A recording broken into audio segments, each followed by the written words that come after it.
আসবে ফিরে বাংলাদেশে তারেক রহমান বীরের বেশে তারুণ্যের প্রথম ভোট ধানের শীষের জন্য হোক। জনগণের ভোটের মাধ্যমে বিএনপির ভারপ্রাপ্ত চেয়ারম্যান জনাব তারেক রহমান আগামী দিনে বাংলাদেশের প্রধানমন্ত্রী হবে, এটাই বাংলাদেশের মানুষের প্রত্যাশা।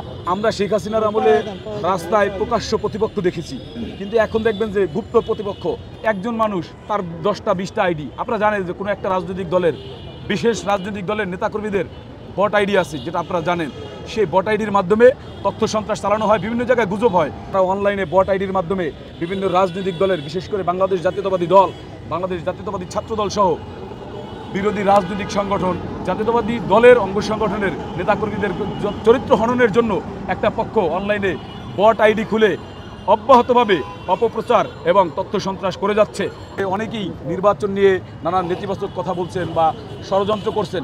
আমরা এই ষড়যন্ত্রের বিরুদ্ধে জবাব দেওয়ার জন্য প্রস্তুত আছি এবং বাংলাদেশের আপামর জনগণ গণতন্ত্র বিরোধী যে কোনো ষড়যন্ত্র রুখে দেবে এবং ফেব্রুয়ারিতে যে কোনো মূল্যে বাংলাদেশের জাতীয় নির্বাচন হবে। সেজন্য বাংলাদেশের 18 কোটি মানুষ মুখিয়ে আছে, মানুষ বদ্ধপরিকর ভোট দেওয়ার জন্য জাতীয় নির্বাচনে। এবং আমরা বিশ্বাস করি মানুষের ভোটে বিএনপির ভারপ্রাপ্ত চেয়ারম্যান এবং বাংলাদেশ জাতীয়তাবাদী দল এই নির্বাচনে বিজয়ী হবে, ধানের শীষ প্রতীক বিজয়ী হবে এবং অচিরেই বিএনপির ভারপ্রাপ্ত চেয়ারম্যান জনাব তারেক রহমান আমাদের মাঝে ফিরে আসবেন।